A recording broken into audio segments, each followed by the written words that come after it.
እኔ ካደጋው በኋላ ቁጡ ሆኛለሁ። አሁን ውጣልኝ ናቲ፣ በቃ ውጣልኝ።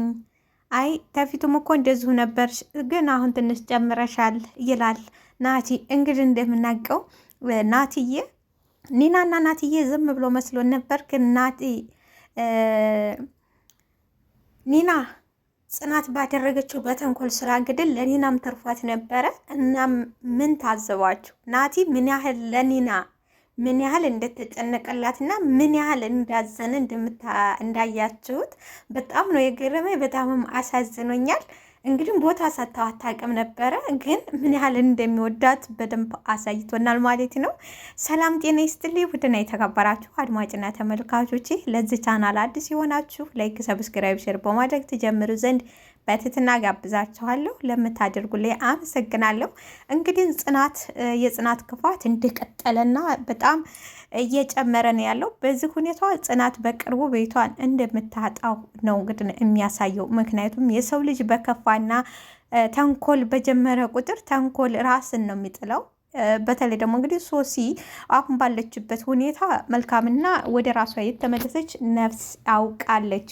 ሆኖም ግን ጽናት ደግሞ በተቃራኒው ክፉና እንደዚሁም ደግሞ ራሷን ከደሙ ነጣ ለማድረግ የምታደርገው ነገር በጣም ከባድ ነው። በዚህም እንግዲህ በተፈጠረው አደጋ ሶሲ ራሷን ብታጣ ኖሮ ይህንን ነገር ደግሞ እውነታውን ቢሰሙት ቢያውቁት ምን ያህል እሷ ላይ ኪራም ራሱ ምን ያህል እንደሚያዝንባት ግልጽ ነው።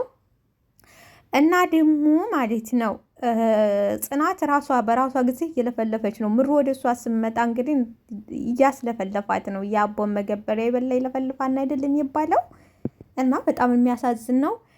ለማንኛውም ዛሬ እንግዲህ ኒና እዛ ውስጥ ሆና ኒና ወደ ናቲ ጋር ባደውል ኖሮ ምናልባት ሶሲ ራሷን ልታጣ ትችል ነበረ። ምክንያቱም ሶሲ በደንብ ያጠነቻት ሶሲ ስለነበረች እና በዛም ሆነ በዚህም ለሁሉም ማጠቀመ ካል ኒና ጠቅማለች። ምክንያቱም ኒና ወደ ናቲ በመደወሏ ናቲ ደግሞ ኒናዬ በማለቱ ቅዱሴን ቀስቅሶ ረጠው በመምጣታቸው የሚያሳዝነው ደግሞ በርም ተቆልፎ ነበረ። እንግዲህ እንዳያችሁት ቅዱሴ ባጥር ላይ ዘሎ በመግባት ነው ነፍሷን ሊያተርፈው የቻለው። ዛሬ ደግሞ መሳም ቀርቶ ሰላምታም የለው አለች ራኪ ሰንየን። ቆይ በጧት የከተች ነው ዛሬ ስትላት ጆገር ጋ ሄጅ እኮ ነው። ቆይ መሆነስ ነው ፊትሽ እኮ ልክ ኧረ ምንም አልሆንኩ በማለት እንደገና ተመልሳ ራኪን ትስማታለች። እንደነስ ትላታለች። ራኪ እኔም በሰላምታ አሸውጅኝ፣ ፊትሽ ልክ አይደለም መሆንሽ ነው አለቸች። አልሆንኩ ፀሐው ነው መሰል፣ በዛ ላይ ደግሞ ምሳል በላሁ አቅሳለሁ፣ ልነግሪት አልፈለግሽ ተዩ አለች ራኪብ። ሰንየም አይ እንዲሁ ዝም ብሎ ከርጋ ዞሮ ደህና ናችሁ? ምንም ነገር አልተፈጠረ አለቻት። አዎ ምንም አልተፈጠረም፣ ግን ከጆከር ጋር ደህና ናችሁ? አዎ ደህና ነን።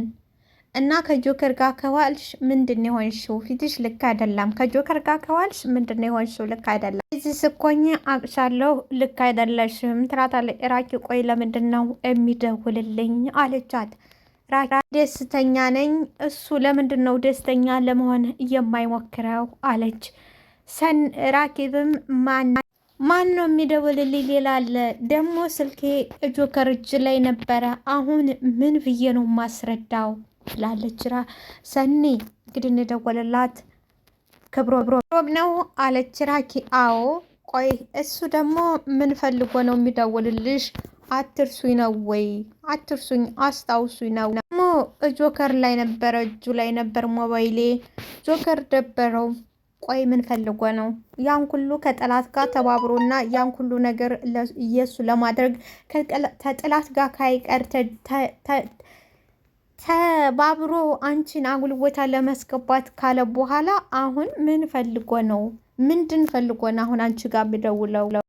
እደውልለታለሁ አለች ራኪብ። ኧረ እህቴ አትደውይለት፣ ደህና የራቀውን ማቅረብ ይሆናል፣ አትደውይለት አለቻት። አንቺ ነሽ እንጂ የራቅሽው እሱ እኮ አራቀሽም።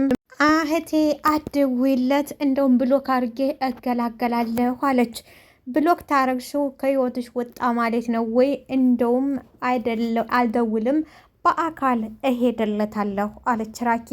ቅዱሴ ቀድሞ የደረሰው ቅዱሴ ነበር። ቅዱሴ እንደደረሰ ለምን ታላችሁ? ኒናዬ ለናቲ ድረስልኝ በማለት ከዛ ናቲ ቅዱሴን ቀስቅሶ ነበረ ህይወታቸውን ሊያድነው የቻለው እና ኪራም መጣ። ተኪራ ጋር ቅዱሴ ግራ ተጋብቷል። እኔ ምልክ ኪራ ቆይ በርበሬውን ማንደጃ ውስጥ ማንዶለው። ሲቀጥል ደግሞ ኒናም እዛ ወርቃለች፣ ጽናትም እዛ ወርቃለች፣ ሶሲም እዛ ወርቃለች። እኔ እኮ ግራ ገባኝ አለ ቅዱሴ። ኪራም በዛ ላይ ደግሞ እኮ ማንደጃው ጠረጴዛ ላይ ተቀምጦ ነበር። በዛ ላይ ጠረጴዛ ላይ ነበር ማቅም ቅዱሴ ግን ሶሲ ምንም ነገር ታደርጋለች። አስባችሁታል? አንድ ጊዜ ክፉ ከሆናችሁ ዘላለማዊ ክፉ ናችሁ። ዘላለማዊ እንዴ! ሀሳቡንማ የቀይረው የሞተ ነው። አሬሳ ብቻ ነው። የቆመ ሰው እኮ ሀሳቡን ይቀይራል። አሁን እንግዲህ ሶሲ ባልሰራችሁ ስራ አስባችሁታል? በቃ ሶሲ ምንም ነገር ታደርጋለች። እሺ እንዴት አድርጋ እንዴት ሆኖ አይጠረጥርም እንዴ? በደንብ ፌንት የነቀለችው ደግሞ ሶሲ ነች። እኛ ነኝ ይሄ እሷ ድራማ ነው አለ ኪራ። ሶሲ እንዴት እንደዚህ ልታደርግ ትችላለች? እንደዚህ ልታደርግ አትችልም አለ ቅዱሴ። ሁልጊዜ አስተዋይና እርግት ብሎ የሚያስተውል አዋቂ መሆኑን ሁላችንም ጠንቅቀን እናውቃለን። ሶሲ እንዴት እንደዚህ ታደርጋለች? በዛ ላይ ደግሞ እሷም ታፍናለች። ደግሞ የተጎዳችው እሷ ነች አለ። እውነት ትክክል። እኔ ሁሉንም ነገር አላቅም፣ ግራ ገብቶኛል። ግን ደግሞ ምናልባት ሶሲ እኔ ቤት ስለተጎዳች ድጋሜ እንዲቀበላት ፈልጋ ልታደርገውም ትችላለች አለ ኪራ። እሱ ልክ ነህ፣ ግን እኔ ያልተዋጠልኝ ማንም ሰው ቢሆን ራሱን አደጋ ላይ ጥሎ ሰው ሊያጠቃ አይሄድም። አስተዋይና አዋቂ ስትሆኑ እንደዚህ ትወስናላችሁ። ማንም ሰው ራሱን አደጋ ላይ ጥሎ ሰውን ሊጎዳ አይሄድም፣ ሊያጠቃ አይሄድም። አዎ ያንን ሰው የምናጠቃው እኮ እኛ ህይወታችን ለማዳን የፈለግነውን ነገር ለመንጠቅ ከዛ እስከ ሰው ላይ እስከፈለግን ድረስ ራሳችንን አደጋ ላይ ጥለን ከሆነ ምንም ያን ሰው ማጥቃት አይጠበቅብንም። ምክንያቱም እኛም አብረን ልንጠፋ ነዋ። እና ሰውን ለማጥቃት ስንሄድ ራሳችንን አንጎዳም አለ ቅዱስ ትክክል። አላቅም ግን ደግሞ ሶስቱም እኮ ተጎድተዋል አለ ቅዱስ። ሶስቱም ተጎድተዋል። ይበልጥ ደግሞ ሶሲ ተጎድታለች። አላቅም ቅዱስ፣ እኔ ግራ ገብቶኛል። ግን ደግሞ ሶሲ እኔ ቤት ስለተጎዳይ ድጋሜ እንዲቀበላት ፈልጋለሁ ብዬ ነው ያሰብኩት። አደጋ ነው ብሎ ለማመን ግራ ገባኝ። አስበው ማንደጃ ጠረጴዛ ላይ ተቀምጦ በዛ ላይ የውድ በርበሬ ተጨምሮ አስበው አለ። በርበሬ በተወደደ በርበሬ አስባችሁታል? በዛ ላይ በርበሬ፣ በዛ ላይ ደግሞ ጠረጴዛ ላይ በስነ ስርዓቱ እንዲሞቅሽ እኮ ነው ያለቻት። ጽናት ታስቀምጠው እንደምናውቀው እንዲሞቅሽ አለቻት። ቅዱሴም እሱ እኮ ነው። እኔስ ግራ የገባኝ ቅዱሴ ግራ የገባኝ እኔም እሱ ነው አለ ቅዱሴ። ትክክል ነው።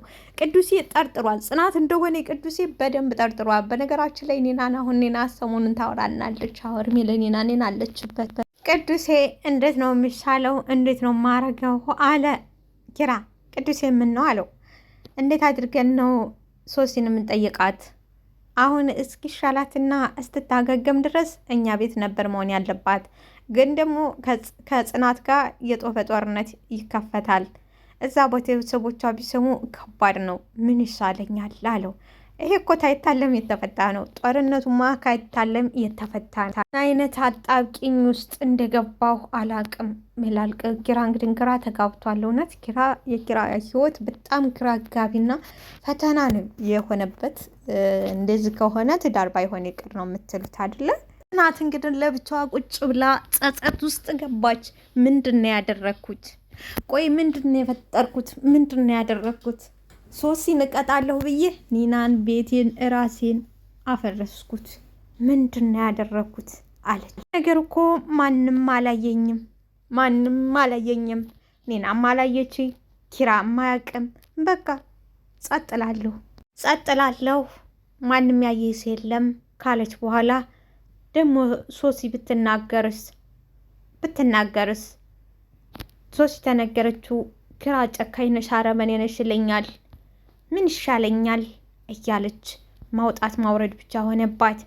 በዚህ መሀል እንግዲህ ድንገት ምሩዬ ጽዬ ደህና ነሽ ስትላት እኔ ምንም አላደረኩም፣ ምንም ያደረኩት ነገር የለኝ እኮ እንደዛ እንዲሆን ብዬ አይደለም፣ እንድቀጣት ብቻ ለመቅጣት ብቻ ነበር የፈለግኩት እንጂ እሷን ልጎዳት አስቤ አልነበረም። እንግዲህ ጽናት ምሩዬ ምንም አታውቅም፣ ምንም አልጠየቀቻትም፣ ግን በራሷ ጊዜ ትለፈልፍ ነሻል። እኔ እኮ ደህና ነሽ ወይ ነው ያልኩሽ፣ ሌላ ነገር አላልኩሽም። ምንድን ነው የሚያስለፈልፍሽ? ምንድን ነው የፈራሽው? ምንድን ነው ያደረግሽው? እስቲ ተረጋጊና ቁጭ ብለሽ አውሪኝ አለቻት ምሩዬ ትዳሬ ቤቴ ሲፈርስ እየታየ ነው፣ በቃ እየፈረሰ ነው። ምን ላድርግ? ምሩን የትዳሬ ማጣት አልፈልግም፣ ኪራ ማጣት አልፈልግም፣ በቃ እኔ አልፈልግም አለች። ምሩዬም ምን ማለት ነው? ለምንድን ነው የምታጭው? አታጩም አለቻት ምሩ። አሁን ግን እሱን ላለማጣት የማረጋቸው ነገሮች ሁሉ እየተበላሹብኝ ነው። ምንም ነገሮች እየተሳኩልኝ አይደለም። ባልጠበቅኳቸውና ባላሰብኳቸው እየሄዱብኝ ነው። በቃ ትዳሬን ላጣው ነው፣ ኪራን ላጣው ነው አለቻት ምሩ። እንግዲህ ምኑ ስትላት አይ እኔ ኪራ እንዲወደ ብቻ ነው የምፈልገው፣ በቃ ላለመናገር በጣም እኮ ነው የሚወድሽ። ምግብ በልተሻል ወይ? አዎ በልቻለሁ። እና ምን ላድርግልሽ? ውሃ አምጪልኝ አለች። ደነገጥ። የት ትደርሳለች የተባልኩ ልጅ አንተ ጋር ልቀር አለችው። ሰኒ ይዘናት እንጥፋ የት እናደርሳት ሲሉ ይሄው እኔ ጆከር በአቋራጭ ይዘሽ ቀባረኩስ አለ። እንግዲህ ጆከርዬ ከኔ ጋር መንገድ ላይ እንድትሰጭ ፀሐዩ እንዲፈራረቅብሽ አልፈልግም፣ ወደ ቤት ሂጂና እረፍት አድርጊ አላት። ሰኒም አልሄድም፣ እዚሁ ነው ቁጭ ምለው፣ እዚሁ ቁጭ ብዬ እጠብቅሃለሁ አለችው። እጠብቅሃለሁ? ከማን ነው የምጠብቂኝ አላት። ከማንም፣ ያው እዚሁ ሆኜ የሚሆነውን ነገር እከታተላለሁ፣ እመለከታለሁ አለ። ሰውን እኮ ጠብቀስ አትጠብቂውም ሰኒ፣ ሰውን እኮ በፍቅር ተገዛሽው በቂ ነው። እኔም እንደ ባለፈው ያለ ነገር እንደማይፈጠር ቃል እገባልሻለሁ። ትንሽ ቆይቼ እሄዳለሁ አለችው ሰንዬ። ጆካም ሰንዬ አንቺን የሚያስቀይምሽ ነገር ከሆነ ከምንም ነገር እቆጠዋለሁ፣ ሁሉንም ነገር እተዋለሁ። ይሄ ደግሞ ቃሌ ነው አላት። ሰንዬ እንጃ ሰው ግን ምን እንደሚያስብ አላቅም አለች። ጆከርዬም እንጃ ልጅቷ ግን ከትናንትናዋ ዱላ በኋላ ትመለስም አይመስለኝ። እኔ ግን ታስበው የጆከር እህት ትመስለኛለች እቺ ልጅ። ከትናንትናው ዱላ በኋላ ትመለስ አይመስለኝም ይላታል። ያንተን ማንም ሴት እንድታይብኝ አልፈልግም አለችው። እና እንደዛ ሆኑማ እንዴት ይሆናል? ወይ ዝጅ ጋ ሴት አናስተናግድም የምትል ጽሁፍ ልለጥፎ ያላት። እሷም እንጃ እየተከደ እንግዲህ መጣች። አንተ ጆካ እንዴት ነህ አለችው። ቆይ አንቺ ምን ልትሰሪ ነው የምመጪው? የሰኔ ነገር እየተከተልሽ ነው እንዴ የምመጪው? አረና አይደለሁም ደግሞ የማንን ንግር ነው የተከተል? ሰኒዬ እንግዲህ ስልኳን ረስታው ትሄዳለች። የጆከር ጓደኛም ልክ ሰኒዬ እግሯ ወጣ ሲል ትመጣለች። ስልካቸውን ተስተምር ስልኮን ረስቶ ሄዷል ትላለች። አንቺ የሰኒዬ ንግር ጠብቀሽ መጪው ምንድን ነው ይላታል። እንዴ አንተም ሰኒ እንደምታስበው ታስበኛለህ እንዴ በማለት ሰኒም ትንሽ ተተራመደች። በኋላ በሚያሳዝን መልኩ ስልኳን እኪሷ አልነበረም። ወይኔ ስልኬን ጆከር አይቶት ይሆን በማለት ተመልሳ ወደ ጆከር ጋር ትሮጣለች። የሚያሳዝነው ነገር ስልኩ ጆከር እጅ ላይ እንደነበረ ክብሮም ይደውላል። በሆነው ነገር ደግሞ ጆከር የአጋጣሚው ሲያይ ያልጠበቀ ይሆናል። ወዲያው ፊቱ ይቀያየራል። እዛ የነበረችው ሴት ምነው ፊት በድንገት ተቀያየረ? ቆይ በእኔ ምክንያት ነው ወይ አለችው። አይ አይደለም፣ ቆይ ለምንድን ነው ከህይወታችን የማይወጣልን አለች። ነገሩ አሁን ሰኒ መመለሱ አይቀርም፣ አሁን መረጋጋት አለብኝ ይላል። እሷም እንዴ እኔ እዚህ ተቀምጬ አንተ ብቻህን ታወራለህ እንዴ አለ። ከንዴት የሚያወጣኝ ነገር የሚያስረሳኝ ነገር ምንድን ነው አላት ጆከር። የመጀመሪያው ነገሮችን መርሳት ነው። ነገሮችን አውቁ ማሳድ አረጋችን ደግሞ ነገሮችን አይተን ንቀን ማለፉ ወደኛ መጥተው እንዳይጎዱንና ደግሞም ጨጓራችን እንዳይጎዱን ይረዳናል። ነገሮችን አውቆ አይቶ እንዳላይ አድርጎ ማለፍ ለሁሉም ነገር ጠቃሚ ነው ትለዋል። ሌላኛው ነገር ደግሞ ነገሮችን በመጥፎ ብቻ ሳይሆን በጥሩ ነገሮችም እየተረጎሙ መረዳት ነው ትለዋል። ጆካ ሁለቱም አይሆንም። ሌላ ተንደት የሚያወጣኝ ነገር አታቂም፣ ሌላ ነገር ከንደት የሚያወጣኝ ሌላ ነገር የለሽም አታቂም አላት። እስቲ ስለ ወንድምሽ ንገሪኝ አላት። ምን ያደርግልሃል ስለ ወንድሜ? ደግሞም ታሪኩ ረጅም ስለሆነ ሌላ ጊዜ ያጫውታል። ሰኒ ስትመለስ ያልጠበቀችው ነገር አገኘች። እንዴ ዛሬም ተመልሰሽ መጣሽ አለቻት። ዛሬም እጄን ልትሰብሪ ነው? እባክሽ የሰበርሽ ትናንትና በመከራ ኔዳንልኝ፣ ዛሬም እጄን እንዳትሰብሪኝ ምንም አላደረግኩ አለቻት። ለካ ለዚህ ነበር ቶሎ ሂጂ ያልከኝ፣ ካጠገብህ እንደሄድ ያረከኝ እሷን ቀጥረህ ነበር አለች። እኔ እንደሱ አይደለም፣ ለመረጋጋትና ራስሽን ለመረዳት ሞክሪ አለችው። እኮ የሚገርመኝ ነገር የሆነ ነገር ታደርግና ሰኒ ባክሽ ተረጅኝ የምትለኝ ነገር ቷ እኔ ልሄድ መሰለኝ አለች። አረ ቆይ ለምን ትሄጃለሽ? እኔ እቃ ረስቼ ነው የተመለስኩት፣ እንዳረብሻችሁ እኔ ሄድላችኋለሁ ውሎልሽ ነበር አለች። ጆካ ደግሞ ታንተ ብሶ ትበሳጫለህ እንዴ ነው ወይንስ ጊዜያችሁን ገደልኩባችሁ? ስልኳን ስታዩጅ ክብሮም ነበር አለች። ተይው አታስረጅኝ። ቆይ እስከ ዛሬ ድረስ እንደምትደዋወሉ እንዴት አልነገርሽኝም አላት። አላቅም ጆከር፣ እኔ ደውዬ አላቅም አለችው። ጆካም መልሰሽ ደውይ፣ ስለ አንቺ ደህንነት አሳስቦት ይሆን ይችላል፣ መልሰሽ ደውይ። ይቅርታ እኔ እናንተን ንግግር መስማት ያለብኝ አይመስለኝም፣ ተቻላችሁ ግን ተነጋገሩ፣ ተረዳ ብላ ትታቸው ትሄዳለች። ከዛ በኋላ ሰኒ ቆይ ለምንድን ነው ስለ እኔ ደህና ለመሆንና መሆን ሊጨነቅ የሚችለው ብላ ለጆከር ጥያቄ አቀረበችለት። ጆከር ምናልባት ባለፈው በተፈጠረው ነገር ስለሱ ማውራት ተጀመራችሁ፣ እሱ አሳስቦት ሊሆን ይችላል፣ አላቅም አላት። ሰኒ ጅዋዥዌ እንደማልጀዋዥው ጠንቅቃ ታውቃለህ፣ በአላማዬና በስራዬ ደግሞ እንደምጸና አንተ ራስህ ታውቃለህ አለች። እና ለምን እኔን አላመንሽኝም ሰኒ? ንገርኝ እስቲ ለምን እኔን አላመንሽኝም አላት። ሰኒዬም በዚህ ስሜት ታወራን መጋጨታችን የማይቀር ነው፣ ቃ በይ ስመጣ ሁሉንም ነገር እናወራለን በማለት ትታው ነገሩን አብርዳው አንተ መሆነ ነው 2 ቀን ሆስፒታል ብታድር እንደዚህ ትሆናለህ ወይ ይላል ቅዱሴ ናቲን። በርበሬ የታጠኑት ራሱ እንዳንተ አልሆን ላልትገላበጣለህ። ለህይወት ሰግጅ እኮ ነው እዚህ የመጣሁ።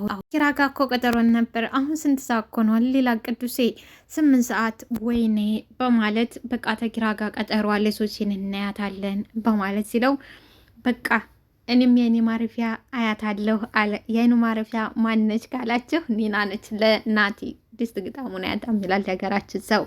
እኔም የአይኔ ማረፊያ አያለሁ። እኔ በነገራችን ላይ ናቲን በጣም ነው ያደነኩት፣ አይታችሁታል። እውነት በጣም የሚደነቅ ልጅ ነው። እኔም የአይኔ ማረፊያ አያታለሁ አለ ቅዱስ። እናት ደግሞ የአይንህ ማረፊያ ኒናን ነው። እኔ እኮ ስለ ሆስፒታል አይደለም እያወራሁ ያለሁት። አዎ በቃ ኒና ናት። በቃ ምንድን ነው ቅዱሴ እንዴት እንዳሳዘነችኝ፣ እንዴት እንደተንሰፈሰፍኩላት እዛ ሆስፒታል ውስጥ ብታይ የምሬን ነው አለ።